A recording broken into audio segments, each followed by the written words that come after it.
महाराष्ट्र ही संतांची भूमी म्हणून ओळखली जाते।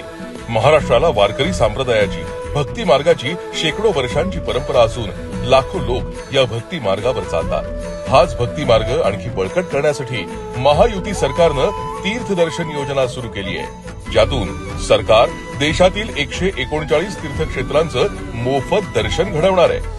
या योजनेअंतर्गत 60 वर्षांवरील ज्येष्ठ नागरिकांना मोफत तीर्थयात्रा करण्याची संधी मिळेल। यासाठी देशभरातील 73 आणि राज्यातील 66 अशा 139 धार्मिक स्थळांची यादी तयार करण्यात आली आहे। गोरगरीब सर्वसामान्य कुटुंबातील ज्येष्ठ नागरिकांचं आर्थिक अडचणीमुळे तीर्थयात्रा करण्याचं स्वप्न अपुरं राहतं, पण आता महायुती सरकारनं ही चिंता देखील मिटवली आहे। आता सर्वसामान्य ज्येष्ठ नागरिकांना देशातील तीर्थक्षेत्रांना जाऊन मनशांती मिळेल आणि त्यांचा आध्यात्मिक प्रवासही सुकर होईल।